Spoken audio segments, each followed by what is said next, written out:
Francis Boyle is a professor of international law at the University of Illinois College of Law. He previously represented Bosnia and Herzegovina against Yugoslavia in the International Court of Justice and won 2 requests under the Genocide Convention of 1948. He joins us live from Champaign, Illinois. Professor, it's good seeing you. I know you're not surprised by this. Based on my limited research of you, you predicted this months ago that the ICJ would rule in this manner. But with Israel already saying it won't comply, exactly what does the ruling accomplish?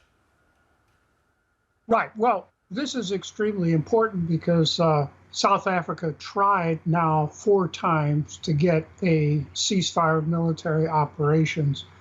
And given the genocidal catastrophe there in Rafah, they finally did. So kudos to South Africa litigating this as aggressively as they could. The order now, and notice it's 15-2, it's overwhelming. So the Zionists can say whatever they want, but 15-2, and one of them is the Israeli judge Barak, who is a former member of Lahai, as far as I know, a terrorist organization.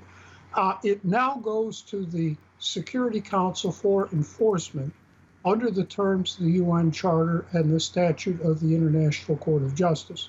I suspect next week, Algeria, head of the Arab group there, will be introducing a resolution of enforcement of this order. We'll have to see what the Biden administration does. I can't say.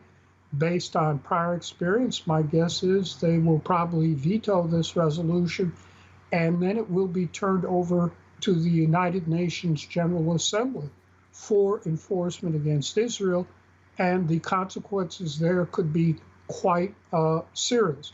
The UN General Assembly could recommend UN member states sever diplomatic relations with Israel. They could recommend economic sanctions against Israel by all UN member states, and the UN General Assembly could also suspend Israel from participation in its activities. This is exactly what the General Assembly did to the criminal apartheid regime in South Africa that then collapsed, and the General Assembly did to my adversary, the genocidal Yugoslavia, that also collapsed. So here we have a state, Israel, that is both apartheid and genocide, like apartheid South Africa and genocidal Yugoslavia. So those are some of the sanctions that the UN General Assembly could adopt if, regretfully, the Biden administration vetoes an enforcement resolution at the Security Council. If it does come to that, though, based on the US's power around the world and its relationship with other UN member states, do you think the US would allow sanctions against Israel?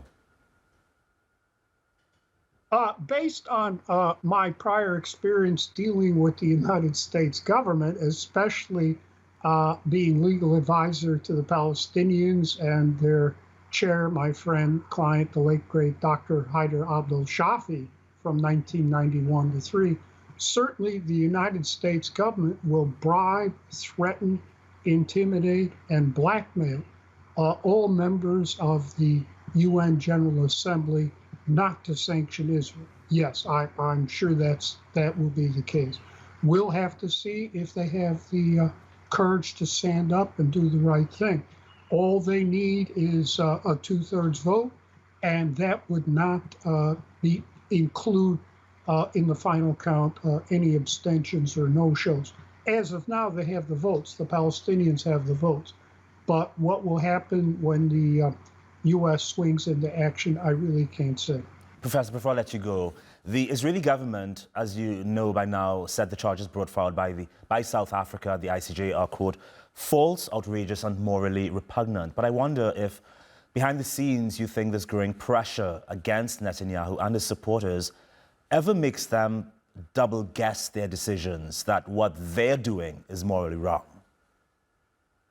Yes, when you had the story there of your reporter from Jerusalem, my response was from Shakespeare, "The lady doth protest too much, methinks."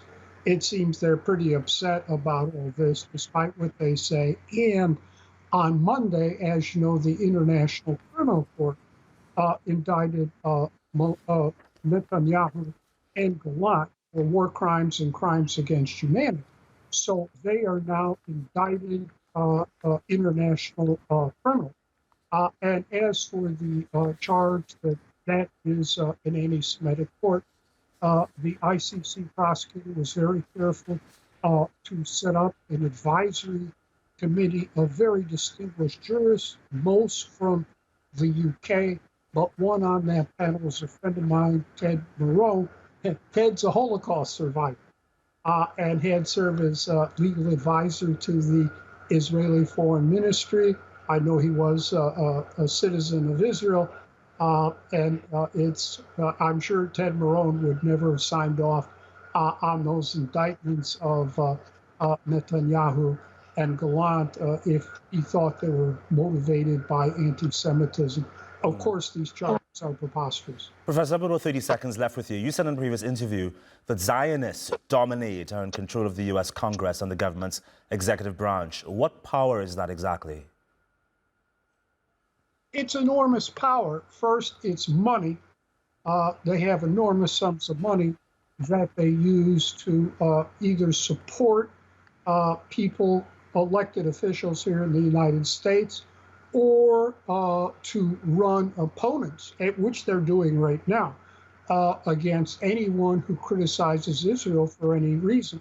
Here in the state of Illinois, two friends of mine, Congressman Paul Finley, a Republican representing Abe Lincoln's old district, was knocked off by Zionists simply because he raised some basic questions about U.S. foreign policy.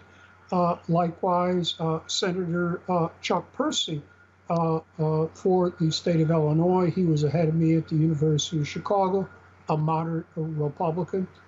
He asked some basic questions, and the Zionists knocked him off too. So right now, yes, the Zionists are using their money and their media power to support elected officials in favor of Israel and to defeat officials who are critical of Israel. As you know, the U.S. mainstream news media is dominated and controlled by Zionists and Zionism. That's just the way it is. The owners, the operators, the anchors, the pundits, and the commentators. It's all Zionism all the time. But that has an impact on the American people, yes. Professor Francis Boyle, appreciate your time. Thank you so much. Thanks for having me. Bye-bye.